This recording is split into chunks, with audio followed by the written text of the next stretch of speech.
All right, here we are, day one, module one for our discussion of the philosophy of food. Again, my name is Dr. Stratman, and I'll be working with you throughout the semester for this course here at the University of Nebraska-Lincoln. In this first module for week one, we're really looking at the metaphysics of food. What is it that we're talking about when we're talking about food in the first place? So in this first module, we'll begin by discussing what exactly metaphysics is. Sometimes students may have a difficult time wrapping their mind around what it is metaphysics is in the first place. What is ontology? How do these issues relate? So that's when we'll get into what our definition of food is. What is it that we're talking about?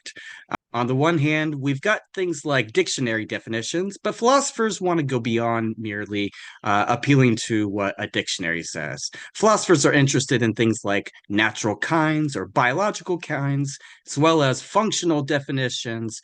So we'll try to spell out what exactly those are as they relate to the topic of food. From there, we're moving on to talk about food as a kind of social construction or a social kind, and how that relates to things like taste and flavor. To what extent are things like taste and flavor subjective, or are they objectively out there in the world, in the food itself? And then finally, the module will conclude by a discussion of nutritionism. One of the main things that Pollan does in his book, as you'll begin to see here, is he argues against nutritionism as a way of understanding food in our contemporary capitalistic society. And so we're going to want to spell out what exactly that is here at the beginning, since much of what he does is argue against it. But before we can do anything else, let's just spend a little bit of time talking about metaphysics. What is metaphysics in the first place? To a first approximation, one way that we can describe it is to say that it's a branch of philosophy that tries to investigate fundamentality, or what the most fundamental features of reality are. Right. So, what kinds of questions do we ask when we're doing metaphysics? Questions like, what is X? Where we could literally plug anything we want to in for X. Right. So, what is a table? What is a chair? What is a number? What are values? What is a dog? What is a cat? What is it to be a human being? What is a particle?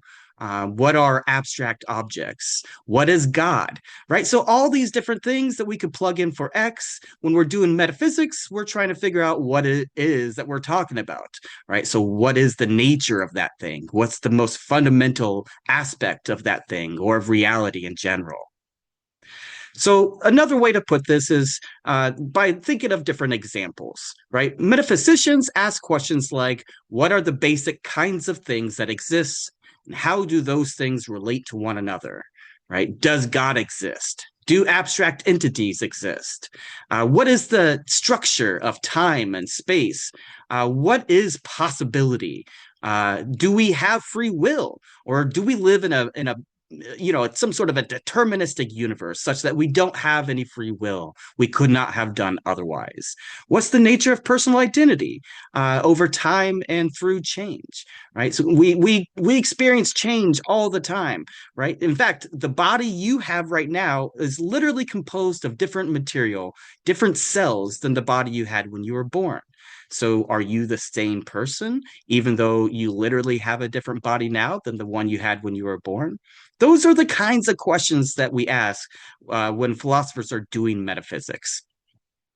So, in short, then, we can say that metaphysics is philosophy's attempt to give the deepest account of reality as a whole, right? The deepest sort of account of what reality contains, what it is that reality has to offer. And in that regard, then, we can say that metaphysics is largely interested in what's called ontology, right? So, what is ontology? Ontology, if we think about it in terms of the way some Greek philosophers like Aristotle described it, ontology is the study of being qua being, right? It's the study of what exists in its most essential form. So if metaphysics is the sort of more broadly construed understanding of reality in its most fundamental level, at least, then ontology is a subfield of metaphysics. insofar as it's concerned with the question of what specifically exists. What is being qua being? How do categories of different things exist insofar as they do exist? Or another way that we might think of this is metaphysicians ask questions like whether or not time is real, or whether free will is compatible with determinism. How does your mind and your consciousness relate to your body? Those are more general questions that metaphysicians are interested in, whereas ontology asks about the entities themselves, right? The entities that make up reality. So we might ask, are only the physical objects that are contained in the world, are those the only things that exist, those physical entities? Or do non-physical entities exist, things like numbers or properties? Or what about logical possibilities, right? It's possible that I wore a different shirt today than, the gray shirt that I'm actually wearing. So does that mean that there is some Christopher out there somewhere that actually did wear a different shirt? What does it mean to say that that's a logical possibility? And we can ask, how should we understand the categories of things like substance, relation, processes, and events? Those questions about being itself, being qua being, what entities actually exist and make up reality that sort of occupy reality, those are ontological questions. Whereas metaphysics asks questions that are more general about fundamentality, about what's fundamentally real. So then we'll say metaphysics is the study of reality at its most fundamental level. Ontology is a part of metaphysics focused on the inventory and structure of what exists. So then what about definitions? Because that's what we're really aiming at here, trying to get a definition of food insofar as we're given a metaphysical analysis of what food is, right? So the key thing is clarity. We need to get clear about the concepts that we're using, the terms that we're using. In fact, that's one important reason why when philosophers are working in metaphysics and ontology, we utilize logic in symbolic form because that helps us clarify the definitions that we're aiming for, the things that we're trying to give an analysis of. And that leads us to this issue of a definition. What is a definition, philosophically speaking? For a philosopher, a definition is not merely a dictionary entry or some report on how we are using some word, right? It may be one way that we can understand what something is, what we mean by various things, but we need to be careful because oftentimes what we have is merely an ostensive definition, right? We may just have examples of what people are talking about rather than getting at some sort of deep philosophical analysis of what the essence of that thing is. So, a philosophical definition then is going to aim at trying to capture that essential feature, right? When we're talking about some concept, we want to evaluate different arguments. We want to use different counterexamples or try to resolve disputes with regard to whatever the essential feature is that's under question, right? That's what we're doing when we're trying to give a philosophical definition. So, for instance, a classic example in the history of philosophy is this concept of knowledge. What is knowledge? What's the essence of knowledge? So, some philosophers might say knowledge is justified true belief, right? That's something that people have said for centuries. That debate has raged on and continues even to today. Some philosophers, though, say we need something more than just justified true belief. We need to revise that in some way. We need to offer some additional elements or properties or features into that definition. So, how can we do that?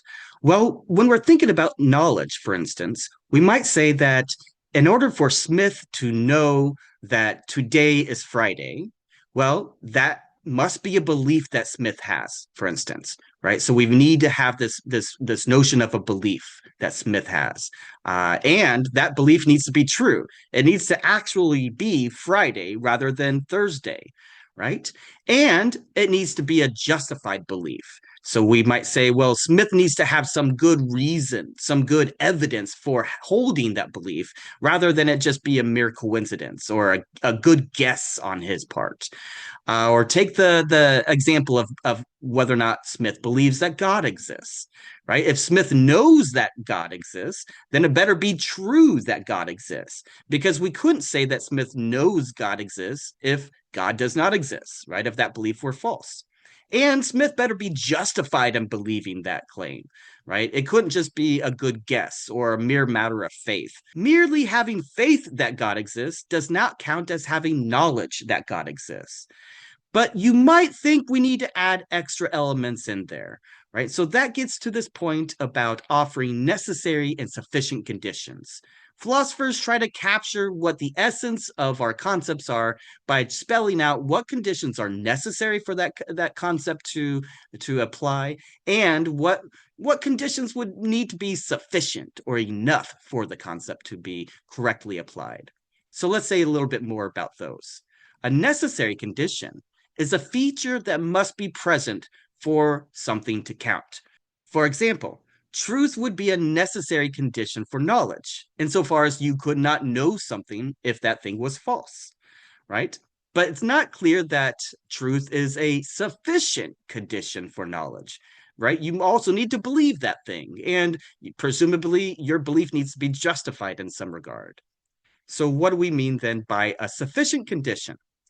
Sufficient conditions are going to be some set of features that, given they are present, would guarantee that something counts as being the case. For instance, if a belief is true, if it's justified, if in some regard it's gained by reliable evidence, right? Then we might be able to say that that counts as sufficient knowledge. Or you might think, no, no, no, we still need other things. There's other elements that need to be involved. And so, in that regard, justified true belief, even if it was reliably gained through good evidence, would not count as a sufficient condition. You might need something else also. So a sufficient condition occurs when you have enough, right? When everything is present in order for it to guarantee that concept is being correctly applied.